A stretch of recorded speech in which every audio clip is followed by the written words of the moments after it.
I'm Abigail, and this is my story. When I was 16 years old, my parents left me at a train station, not by mistake, not because they forgot I was there. They did it deliberately. According to them, it was supposed to be a lesson, some twisted test to see how long it would take for me to figure out how to get home on my own. I never did go back, and for 20 years I stayed gone. Then one day they managed to find me again. Not because they missed their daughter, not because guilt had finally caught up with them. They tracked me down because they wanted something from me: money, support, power over my life again. When I refused to give them any of it, they didn't stop at guilt trips or pleading. They started poisoning the people around me. They spread lies about me. They tried to turn my own family against me. They tried to tear apart the life I had spent decades building from nothing. The July heat clung to my skin as I leaned my head against the car window, hovering somewhere between sleep and awareness. My headphones filled my ears with music, muffling the steady drone of tires on asphalt as we sped down the highway. Up front, my parents, Magnus and Celeste, were arguing again, their voices sharp and tired. I had long since learned to tune them out. The road stretched endlessly ahead of us through the winding back roads of Alabama. We had just finished a weekend trip visiting my older sister Vivian at her college. The whole visit had followed the usual pattern. Vivian pretending everything in our family was perfectly normal, my mother making little passive-aggressive remarks about how I should try harder to be more like my sister, and my father barely acknowledging me unless it was to snap an order. Nothing about the trip had been unusual. It was just another day in our house, another test, another reminder of my place. My eyes opened slightly as the car slowed down. Up ahead sat a train station just off the highway. It looked like something left behind by time itself: old brick walls, rusted metal signs, and paint peeling under years of harsh sun. My father turned into the nearly empty parking lot and stopped beside two battered vending machines. "Go grab me a soda," he said without even glancing at me. I pulled my headphones down around my neck and blinked at him. "What?" My mother twisted in her seat, offering me a smile that looked warm on the surface but never reached her eyes. "Your father asked for a drink, honey," she said sweetly. "Get him a soda and bring me a water while you're there." I sighed quietly and pushed open the door. The moment my feet hit the pavement, the heat slammed into me like a wall. The air felt heavy and unmoving. I didn't bother arguing with them. It never made a difference anyway. The vending machines sat beside the station entrance, their faded logos barely visible beneath years of sun damage. I dug a wrinkled $5 bill out of my pocket and fed it into the slot. The machine groaned and rattled like it might fall apart, before finally dropping a lukewarm soda and a bottle of water into the tray. I picked up the drinks and turned around, expecting to see the car waiting right where I had left it. It wasn't there. The entire parking lot sat empty. For a moment, my brain simply refused to process what I was seeing. Maybe they had moved the car to another space. Maybe they were just out of sight somewhere behind the station building. I stepped forward slowly, my chest tightening as I scanned the lot. Then my phone buzzed in my hand. A message from Mom. "Let's see how long it takes you to get home. Consider this a lesson in problem solving." My stomach dropped. This wasn't a misunderstanding. This wasn't a prank. They had left me there. My fingers trembled as I tried calling. The call went straight to voicemail. I dialed again, and again. Each attempt ended with the same empty tone echoing in my ear. I stood frozen in the heat, gripping the soda so tightly the plastic bottle began to crumble under my fingers. My heartbeat pounded louder and louder until it drowned out everything else, even the distant horn of a passing train. They weren't coming back. The strange thing was that I wasn't shocked. Not really. A cold kind of calm settled over me instead. This wasn't even the first time they had done something like this. When I was 13, they had left me outside during a thunderstorm because I forgot to take out the trash. When I was 14, they forced me to walk 6 miles home in the rain because I missed the school bus. This was just another lesson. Another cruel demonstration meant to show me how little I mattered. I looked around the station. A few strangers passed by, completely unaware of the 16-year-old girl standing there with nothing but a small wallet and a rising storm of anger inside her chest. I wasn't going to wait for them. I wasn't going to play their game. I checked my pocket. $140. My savings from a summer job. Not much, but enough. The elderly man working behind the ticket counter barely glanced up as I approached. "Where's the nearest bus station?" I asked. My voice sounded steady even though everything inside me felt like it was shaking apart. He pointed lazily down the road. "Couple miles that way." I nodded and turned to leave. My phone buzzed again. Another text from Mom. "Don't you dare call your aunt. Your father says you need to figure this out yourself." I stared at the message for a moment. Then I blocked the number and immediately did the exact thing they told me not to do. The phone rang twice before someone answered. "Abigail?" I swallowed hard. "Marigold, can you help me?" My voice sounded calm, but inside I felt like I was collapsing. Her tone changed instantly, sharp with concern. "Abigail, where are you?" I tightened my grip on the phone until my knuckles turned white. I was standing alone at a forgotten train station after being abandoned by the two people who were supposed to love me. "They left me," I said quietly. "Marigold, they just drove away." There was a pause on the line, followed by a sharp inhale. "Stay right there, sweetheart," she said firmly. "I'm coming to get you." That was 20 years ago. Now I stood in the corner office of Haven Developments, my company, looking out over the Austin skyline. The city below buzzed with life and movement. Cars crawled along the streets like streams of light. But inside my office, everything felt still. Except for the past creeping back in. My phone rested on my desk, the screen glowing with missed calls. 39 of them. I ignored the unknown numbers. My eyes locked on the one name that mattered. Vivian. A name I hadn't seen appear on my phone in 2 decades. My stomach twisted as I pressed play on the first voicemail. "Abby, please pick up. Mom and Dad found you. They need your help." My grip on the phone tightened. That nickname. That tone. She still called me Abby like we were children again, like none of it had ever happened. I exhaled slowly and deleted the message. The next voicemail was nothing but quiet crying. By the third message, her voice sounded desperate. "Abigail, please, you don't understand. They're desperate. Just talk to me." I set the phone down before I did something impulsive like throwing it across the room. They had found me. And I knew exactly what that meant. 20 years ago, I had walked away from them with nothing except a bus ticket and the determination to survive. I worked 3 different jobs. I lived in a tiny studio apartment that smelled like mold and cheap cleaning supplies. I clawed my way through college one exhausting semester at a time. Everything I had built since then was mine. Every brick of Haven Developments stood on the ruins of the life they tried to destroy. And now that I had finally created something solid, they wanted back in. I sat down slowly and ran my hands through my hair. My reflection in the window looked calm and professional, but inside my mind churned with memories. I had always known this day might come. I just never thought it would be now. I scrolled through the voicemails again until I reached a name that made my chest tighten. Magnus Holloway. My father. I hesitated only a moment before pressing play. The moment his voice filled the room, something inside me went cold. "You think you're better than us now," he slurred, his words thick with alcohol and resentment. "We made you, Abigail. Everything you have is because of us." My jaw clenched. He kept rambling. "You think you can erase us after everything we did for you. Life doesn't work that way. You owe us." The message ended abruptly. A second later, another text appeared. "Your father is very disappointed in you, Abigail. We need to talk. Call us." I stared at the screen. Disappointed. They abandoned me at a train station. Disappeared from my life for 20 years, and somehow I was the one who had disappointed them. The anger burned white hot in my chest. They hadn't changed at all. Not even a little. I leaned back in my chair, gripping my phone tightly while swallowing the lump in my throat.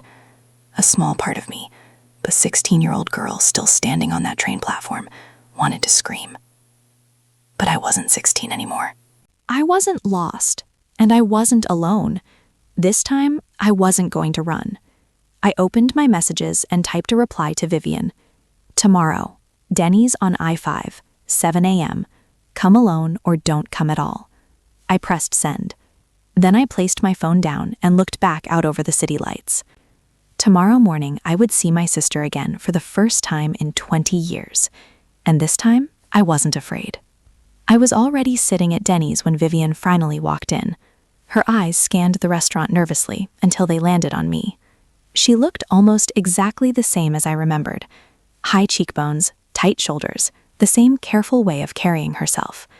But the years had added something new, a slight slump to her posture, faint lines at the corners of her mouth. She had always been the perfect daughter, the obedient one, the peacekeeper. But now she looked like someone weighed down by too many secrets. Our eyes met across the room. For a moment, neither of us moved. Then she slowly walked over to the booth. "Hey, Abby," she said softly, tucking a piece of hair behind her ear. I took a slow sip of my coffee before answering. "I'm not Abby anymore. I'm Abigail." Her smile faltered. "Right, sorry." She slid into the seat across from me, nervously fiddling with the laminated menu. "It's been a long time," she said. I didn't respond. I simply watched her, waiting for the real reason she had come. After a moment, she sighed and placed the menu back on the table. "You look good."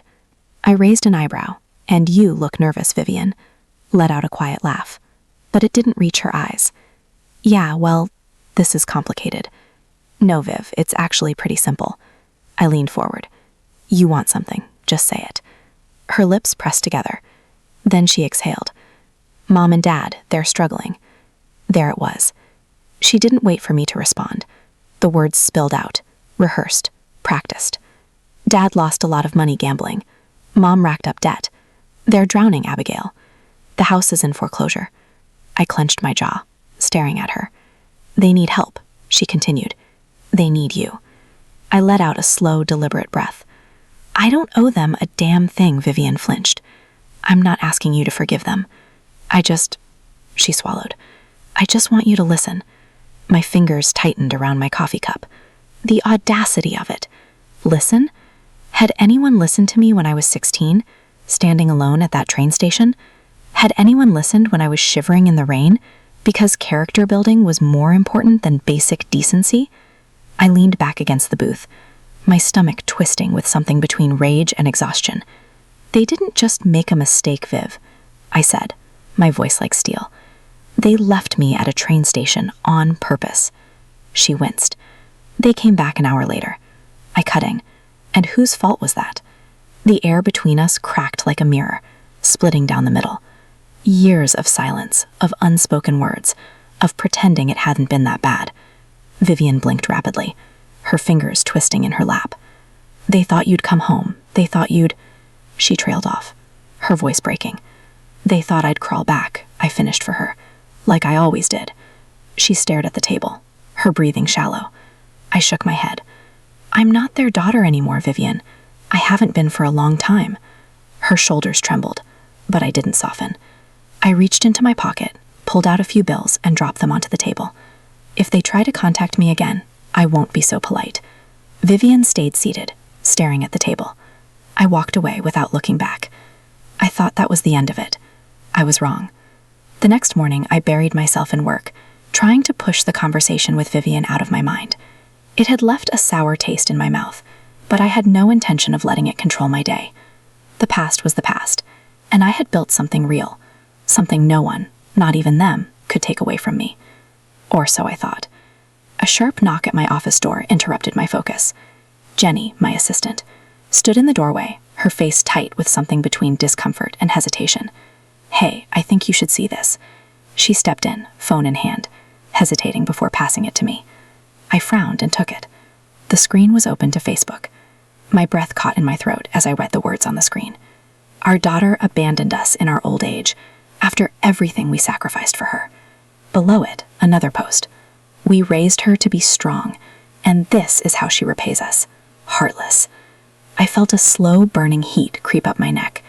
They were painting themselves as victims, as if they were the ones who had suffered. There were hundreds of comments, strangers condemning me, people sharing the posts, some even tagging my company's page. I scrolled through the responses, my stomach twisting. Wow, I can't believe some kids treat their parents like this. What a disgrace. Ungrateful brat. I hope she rots alone. Money changes people. Shame on her. I slammed the phone down on my desk. Jenny shifted uncomfortably. "I didn't want to show you, but it's spreading. Clients are seeing it. Some people have even left bad reviews on Haven Development's page, calling you a cold-hearted fraud. My pulse pounded in my ears. This wasn't just a few Facebook posts. It was a full-scale attack. I took a slow, deep breath, forcing the tremor from my hands. Who else knows about this? Jenny hesitated. Some of the staff, a few of our bigger clients. I think some of them are waiting to see how you respond. I nodded slowly. Okay, thanks, Jenny. I'll handle it. The moment she woofed, I picked up my phone and dialed a number I hadn't called in years. Vivian answered on the third ring. Abby, her voice was wary. My grip tightened around the phone. Did you know about this? A long silence stretched between us. Finally, she exhaled. I told them not to. But they're desperate, Abby. I let out a humorless laugh. Desperate people don't destroy their own children. They just want help, Vivian tried. They think this is the only way to get through to you. I scoffed. By lying? By turning strangers against me? Vivian didn't answer. I shook my head, even though she couldn't see me. I should have known better than to think they'd change. I hung up before she could say anything else. A text came through immediately after. You ungrateful brat. Take that post down. I stared at the words on the screen. A slow, dangerous calm settling over me. Then I opened my own social media account and started typing. Some people rewrite history to escape accountability. I won't let them. I hit post and tossed my phone onto my desk. They wanted to fight? Fine, let 'em fight. I thought a few Facebook posts were bad enough. Then they showed up at my office. It had been a long week of damage control, monitoring our company's social media, reassuring clients that my personal life had no bearing on our work, and ignoring the countless messages from distant relatives who suddenly had opinions about a story they knew nothing about. I was running on little sleep, fueled by caffeine and sheer willpower, when the intercom on my desk crackled to life. Abigail, Jenny's voice sounded hesitant. There's an elderly couple here insisting they need to see you. I froze. The coffee in my hand suddenly tasted bitter. Did they give their names? I asked, even though I already knew. Jenny sighed. They said they're your parents. I exhaled sharply, forcing my expression into something neutral.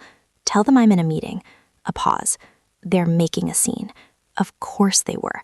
I set my cup down, pushed back my chair, and made my way to the lobby. The moment I stepped through the doors, I spotted them. Celeste was in full performance mode, dabbing at non-existent tears with a crumpled tissue. Magnus stood beside her, arms crossed, eyes scanning the room like he was searching for a fight. The second she saw me, Celeste's face crumpled. My baby, she wailed, loud enough to make heads turn. You won't even talk to your own mother. I stopped mid-step, jaw tightening.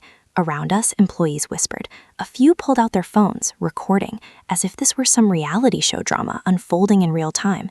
I swallowed the bile rising in my throat. Magnus's expression twisted into a sneer. You've turned into one of those people, huh? The kind who forgets where they came from. I didn't flinch. Leave now. Celeste let out a choked SOB, clutching her chest like she was moments away from collapsing. I gave birth to you, Abigail. I raised you. And now you treat us like we're nothing. I clenched my fists. You are nothing to me. A collective gasp rippled through the lobby. For a moment, there was silence. Then Magnus's face turned red. You think your money makes you better than us? His voice was loud now, meant to draw attention. Celeste dropped to her knees. Actually dropped to her knees and started crying into her hands. All we wanted was to see you, to talk to you, but you've become so cruel. A wave of murmurs spread through the crowd. Some people looked uncomfortable. Others looked entertained. I had had enough. I stepped forward, lowering my voice to a deadly calm. If you don't leave right now, I will have security remove you. Magnus took a slow step toward me, his voice dropping to something low and venomous. You owe us, Abigail.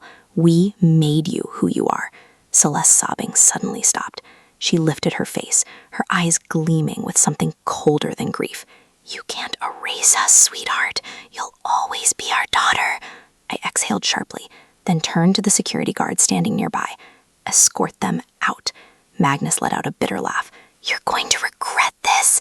Celeste stood up, smoothing her dress like nothing had happened. Poor thing, she murmured, just loud enough for those nearby to hear. Too much money, not enough heart. I watched as security led them out, their voices echoing through the glass doors. I should have known they weren't finished. This was just the beginning. The next day, I got a letter from a lawyer. Jenny placed the thick envelope on my desk, her brows furrowed. This came by courier. It's from a law firm. I didn't move right away. I just stared at it, an odd sense of déjà vu washing over me. Another escalation, another attempt to drag me back into the mess I had spent years escaping. Slowly, I picked it up, tearing the top open. The moment my eyes skimmed the first few lines, my pulse pounded. My parents were filing a legal claim against me under filial responsibility laws. I let out a short, humorless laugh. Unbelievable. They were actually trying to force me, legally force me, to support them financially. The same people who had left me at a train station at 16, who had ignored me for 2 decades, were now demanding that I pay for their mistakes. I dropped the letter onto my desk and pinched the bridge of my nose. Jenny hovered near the doorway. You okay? I exhaled through my nose. Call David. I need to talk to my lawyer. She nodded and disappeared. Minutes later, I was pacing my office, phone pressed against my ear, as David's calm voice came through. Well, he said after I finished reading him the letter, technically, in some states, they might have a case. I stopped pacing. You're telling me they can abandon me as a kid, but now I owe them money. He sighed. It's rare, but some courts uphold these kinds of cases, depending on the circumstances. Texas doesn't have strict filial responsibility laws, but if they push hard enough, they could still make your life hell. I pressed a hand against my forehead. Unbelievable. They're hoping you'll settle, David said, that you'll just give them what they want so they don't drag your name through a drawn-out court battle. I laughed bitterly. Then they don't know me at all. As if on cue, my phone buzzed. My mother's name flashed across the screen. I almost ignored it. Almost. But something in me snapped, and before I could stop myself, I hit accept. What do you want? My voice was flat. Celeste's voice came through, syrupy sweet. Abigail, sweetheart, we just want to work something out. We wouldn't have to do this if you'd just help us. I clenched my jaw. Help you? My voice was cold. After what you did to me. She let out a dramatic sigh, like I was being unreasonable. Honey, that was so long ago. Families fight, parents make mistakes, but we're still your parents, and we're in trouble. I felt my grip tighten around the phone. You're not my parents. You lost that right the day you drove away. There was a pause. Then her voice hardened. If you fight us, we'll take this all the way to court.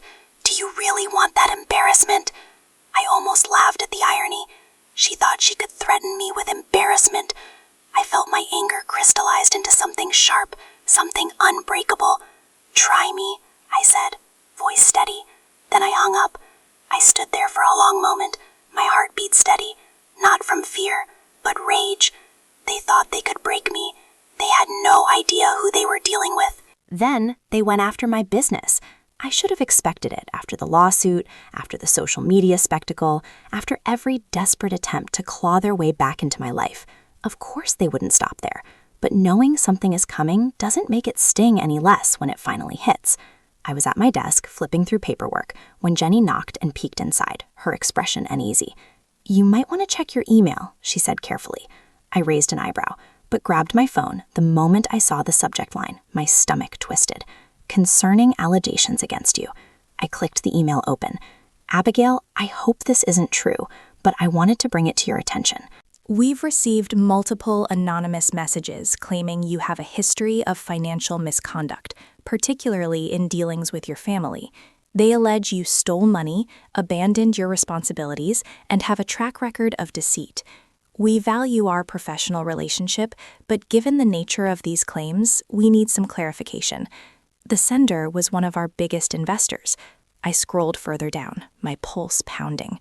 Attached were screenshots of emails from fake accounts, all repeating the same story, that I had stolen money from my own parents, that I had built my company off their sacrifices, that I was nothing but a liar, a fraud. I exhaled sharply and tossed my phone onto my desk, my hands clenched into fists. Jenny hovered near the door. What going on? I forced myself to take a slow breath. They're trying to destroy me. Her brow furrowed. Who? I grabbed my phone and started dialing. Who do you think? 15 minutes later, I was on the phone with one of my business partners. He hesitated before speaking. Look, Abigail, I don't want to believe this, but these messages, there's a lot of them. Do you know where they're coming from? I asked, voice clipped. Silence. Then, reluctantly, some of the accounts were traced back to an IP linked to your parents. I closed my eyes, gripping the edge of my desk. They had crossed the line. For years, they had tried to manipulate me with guilt. When that failed, they tried to humiliate me publicly, and now they were coming for everything I had built. They had made a mistake, because this was war. I called an emergency meeting with my R team. They sat across from me, their faces serious. One of them cleared his throat. Our recommendation, don't engage publicly. Stay quiet, let this blow over. No, I said firmly. I'm not staying quiet, not this time. I turned to my laptop, my fingers moving across the keyboard as I drafted my own statement. For years, I suffered at the hands of manipulative parents. When I walked away, I did so to protect myself. Now, after 20 years, they are trying to destroy my livelihood. I will not let them. I hit post. Let them come for me. I wasn't scared anymore. Hours later, my phone buzzed with a text. It was from Magnus. You ungrateful brat. You just made the biggest mistake of your life. I stared at the screen for a long time before typing out a final message. If you continue, I will take legal action. This is your last chance. I hit send. No response. But I knew they wouldn't stop. They wanted war? Fine. I'd give them one. The next day, I received a court summons. Jenny walked into my office, her face pale as she placed a thick envelope on my desk. It's from a law firm, she said carefully. I already knew who it was from. I took the envelope, tearing it open with slow, deliberate movements. The bold, official text at the top confirmed my suspicions. Magnus and Celeste Holloway versus Abigail Holloway. The grounds: neglecting filial responsibilities under state law. A bitter laugh escaped me. So this was their last move. When emotional blackmail, public humiliation, and direct sabotage hadn't worked, they resorted to the legal system. Jenny lingered in the doorway. What do you want to do? I exhaled sharply and reached for my phone. Call David. Tell him I'm on my way. David sat across from me in his office, the lawsuit spread out on the polished oak desk between us. He skimmed the pages, shaking his head. They have a weak case, he said finally, looking up. Texas doesn't enforce strict filial responsibility laws, but if they get enough publicity, it could hurt your business. I clenched my fists. Then we make it public on our terms. David raised an eyebrow. You sure about that? I nodded, my decision already made. I've played defense long enough. It's time for people to know exactly who they are. That night, I crafted my statement. I didn't hold back. I told the truth, the full truth about my parents, about the lessons they forced on me, about the night they left me at a train station at 16 and never came back, about how they resurfaced only when they needed something. By morning, the post had gone viral. The tide turned almost immediately. The same strangers who had once condemned me for being ungrateful were now disgusted by my parents' actions. Comments flooded in, filled with outrage on my behalf. This is beyond cruel. What kind of parents abandon their own child and then try to cash in 20 years later? I believed them at first, but now they deserve whatever's coming to them. Suing your own kid after leaving them homeless? Unbelievable. The shift in public opinion was swift. They had lost control of the narrative. 3 days later, Vivian called me. Her voice was strained, barely above a whisper. They lost everything, Abby. I sat in my car, staring at the city skyline. That's on them. She let out a shaky breath. They're saying it's your fault. Of course. They were. I tightened my grip on the steering wheel. No, Vivian, it's their fault. Every choice they made led them here. For once, she didn't argue. A week later, I drove past my childhood home. A for sale sign sat in the yard. The place looked smaller than I remembered, almost lifeless. I expected to feel some sense of victory, some kind of triumph, but all I felt was relief. I didn't need revenge. I didn't need validation. They no longer had power over me, and that was enough. For the first time in 20 years, I finally felt free. No weight on my shoulders, no knots in my stomach, no lingering fear of when they would show up next, trying to drag me back into the past I had fought so hard to escape. I was home. Austin stretched out beneath my balcony, bathed in golden evening light. A warm breeze brushed against my skin as I sat with my legs tucked under me, a glass of wine in hand. The chaos had finally settled, leaving behind only silence. But even peace, it seemed, had one final test. A knock at my door shattered the quiet. I knew before I even stood who it was. I opened it to find Vivian, her eyes swollen, her expression exhausted. "Abby," her voice cracked. "Please?" I didn't move. "They have nowhere to go," she whispered. "Dad's drinking more than ever. Mom keeps saying they just need one more chance. They're still our parents." I gripped the doorframe, my heart heavy. She still didn't get it. "They made their choice," I said evenly. Vivian's face crumpled. "How can you be so what?" I cut in. Cold, heartless, selfish. Tears spilled over her lashes. "I just don't want to lose my sister over this." I inhaled sharply, my throat tight. "You didn't lose me," I said quietly. "They did." Vivian let out a choked sob, her hands trembling as she wiped at her face. "They just need—" I shook my head. "I'm not responsible for fixing what they broke." Her shoulders slumped. I swallowed the lump in my throat and stepped back. "Take care of yourself, Viv." Then I shut the door. For the first time, I didn't feel guilty. An hour later, I sat on my balcony again, watching the sun dip below the skyline. For years, their voice had echoed in my head, shaping my choices, even in their absence. The guilt, the shame, the what-ifs. But now, just silence. And it was beautiful. I pulled out my phone and scrolled through my contacts until I reached Aunt Marigold, the only real family I had ever had. I typed out a message. "Dinner this weekend? My treat." Her response came almost instantly. "Finally, I've been waiting for you to ask. Mexican or Italian?" A small smile touched my lips. "Mexican, extra margaritas." I took a deep breath, then went to my call log. My parents' numbers stared back at me, like ghosts refusing to rest. Slowly, I hit block. No more second chances, no more manipulations, no more guilt. I walked inside and closed the door behind me. I wasn't running anymore. I was free. Before we end this story, let me leave you with something to think about. For years, I carried the weight of a past I never asked for. I let guilt, obligation, and the fear of being seen as ungrateful dictate my choices. But here's what I've learned. Family isn't about blood. It's about who truly stands by you. Sometimes the people who should love us the most are the ones who hurt us the deepest. And when that happens, you have two choices. Let it define you or let it go. Walking away doesn't make you weak. It makes you strong. Setting boundaries isn't cruel. It's survival. And choosing yourself after years of being told you don't matter, that's liberation.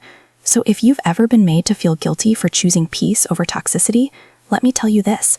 You don't owe anyone your suffering, just because they share your DNA. You deserve to be free.